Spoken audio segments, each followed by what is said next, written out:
How come you're running away from me? If it's all legal, stay and talk to me. There may be a good reason why this guy didn't want to stick around or explain how he helped two families move into this Coconut Drive house.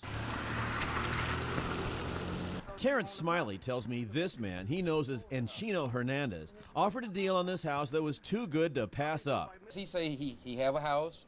Go check it out if you want it. We can do business. Turns out the guy dashing off in a hurry doesn't own the house, but Smiley says that guy offered to rent the house to Smiley for $500 a month. The guy denies that. He claims he just charged Smiley $190 for advice about a form available at the property appraiser's office and a little-known law called adverse possession. Adverse possession allows someone to take ownership of abandoned property if they live on it and pay taxes on it for 7 years. What's happening in the Bay Area is a lot different.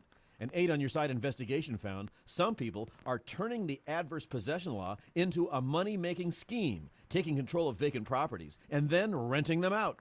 Do you believe that you've committed any violation or crime or misdemeanor? No. That's what Steve Bible told me more than 3 years ago. He moved 31 families into homes he didn't own, filed adverse possession papers, and collected monthly rent.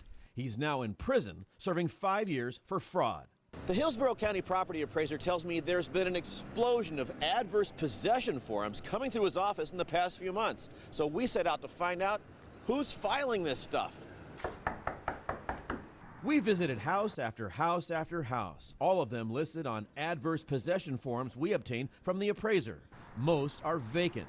But at this townhome, Alice Fugate had a big surprise after she signed a lease with the real homeowner. We had squatters in here the day before we moved in. These new renters found other people's stuff inside.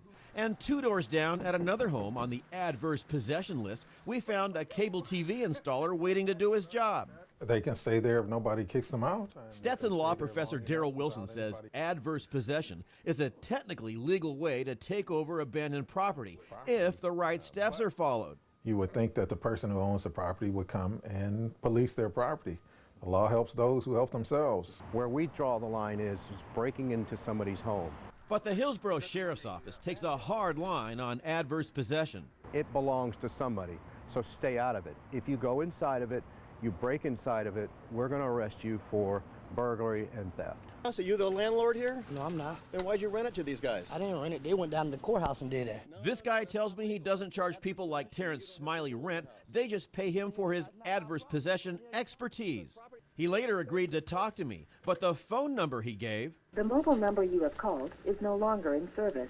These tenants could end up in the cold. Detective McKinnon says the sheriff's office typically gives renters in adverse possession cases 30 days to move out.